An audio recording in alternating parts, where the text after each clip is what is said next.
తెలంగాణ ఛత్తీస్గఢ్ సరిహద్దుల్లో ఆపరేషన్ కర్రెగుట్టలు కొనసాగుతోంది.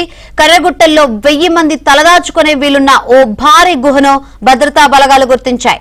ఆ గుహలోనే నీటి సదుపాయం ఉన్నట్లు తెలిసిందే. లోపల నిత్యావసరాలున్నాయని, బలగాల రాకను గుర్తించిన మావోయిస్టులు పారిపోయి ఉంటారని భావిస్తున్నారు. కర్రెగుట్టల్లో ఇలాంటి గుహలు ఎన్నో ఉన్నట్లు అనుమానిస్తున్నారు.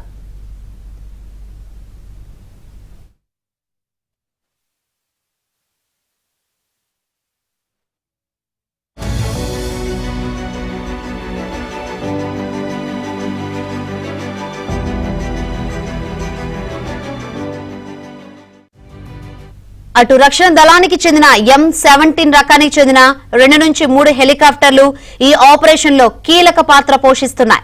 మావోయిస్టులు బంకర్లలో దాక్కున్నారన్న అనుమానంతో వారిని బయటకు రప్పించేందుకు పెద్ద ఎత్తున బ్యారెల్ గ్రెనేడ్ లాంచర్లను వినియోగిస్తున్నారు. డజన్ల సంఖ్యలో అధునాతన డ్రోన్లతోనూ కొండపై నిఘా పెట్టారు.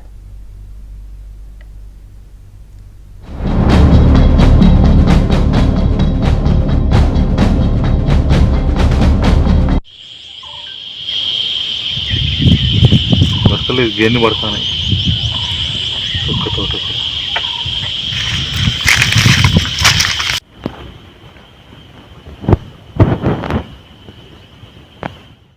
మరోవైపు ఆపరేషన్ కర్రెగుట్టలు బలగాలకు ఇబ్బందికరంగా మారాయి.